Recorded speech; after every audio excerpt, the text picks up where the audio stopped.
Dès lors que des hectares de terre lui ont été attribués par le gouverneur Tryon, Jamie s'est attelé à la construction d'une maison pour abriter sa famille. À leur arrivée sur ce qu'il a baptisé Fraser's Ridge, dans le tome 4 ou la saison 4, ils sont 3, Claire, Ian et Jamie.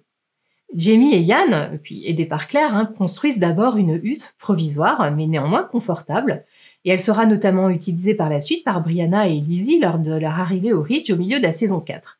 Mais très rapidement, Jamie s'attelle à la construction d'une cabane afin qu'ils aient un toit solide pour l'hiver.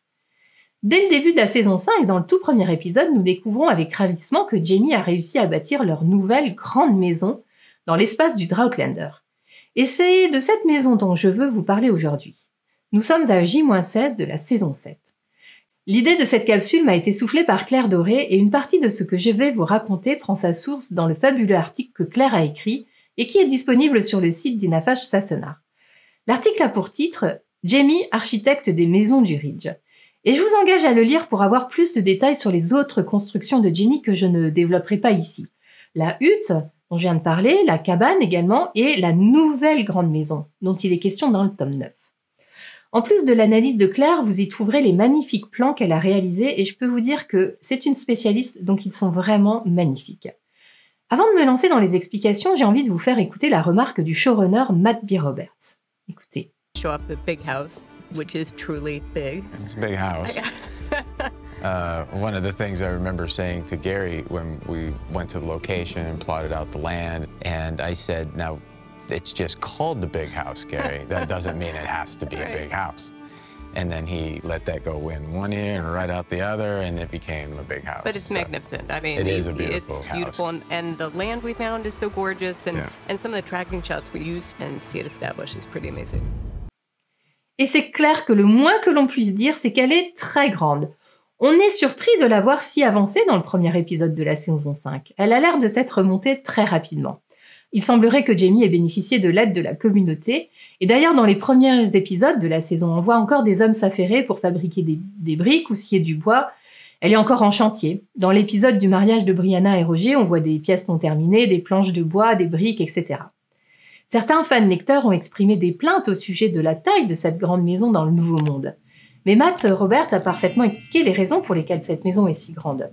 Et voici ce qu'il écrivait en 2020 au moment de la diffusion de la saison 5.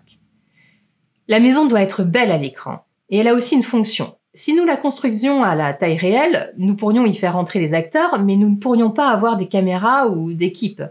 Donc chaque fois que vous voyez une scène où il n'y a que Jamie et Claire, il y a 15 autres personnes qui se tiennent juste en face d'eux, avec 2 caméras, des réalisateurs, des superviseurs, beaucoup de gens. Je pense que Gary et son équipe ont fait un travail fantastique en créant quelque chose qui est très fonctionnel, mais qui a aussi l'air fantastique à l'écran. Voici comment Claire Doré décrit la structure de la maison et je cite exactement ces mots. La grande maison est caractéristique du style colonial des Carolines. Elle repose sur des fondations en maçonnerie. La truie blanche décide de s'abriter sous la maison. Le corps principal possède un étage couvert d'un toit à double pente. Les auvents extérieurs des terrasses qui courent le long des façades sont soutenus par des poteaux de bois qui rythment les façades. La maison comporte 3 grandes cheminées en briques situées sur les pignons.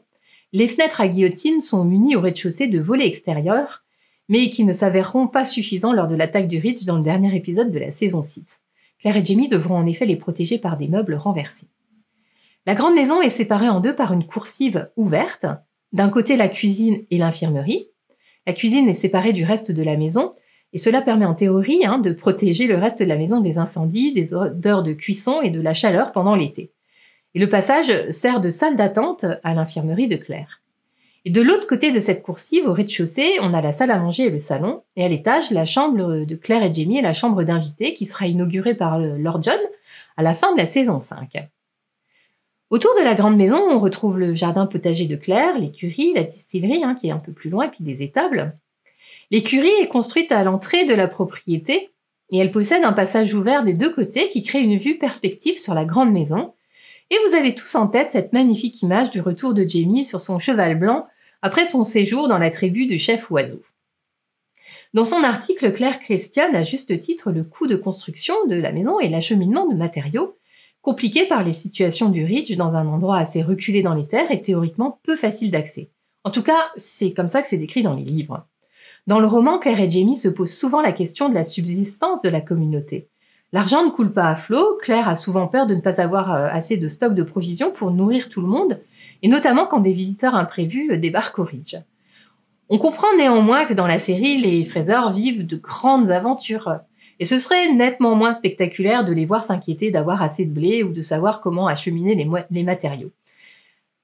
Voilà, il me semblait important de faire un focus sur cette belle et grande maison. Les images de la bande-annonce n'augurent pas d'un bel avenir pour cette bâtisse. Et je tremble à l'idée que le travail des architectes de la série soit réduit en cendres. D'ailleurs, l'ont-ils vraiment fait brûler ? Quel crève-cœur ce serait ? On verra. Et j'ai hâte d'entendre aussi les coulisses, en fait, de cet épisode. Je pense que ce sera dans l'épisode 2.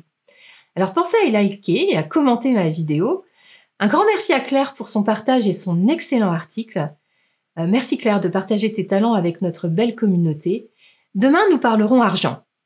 Ou plutôt or. Prenez soin de vous.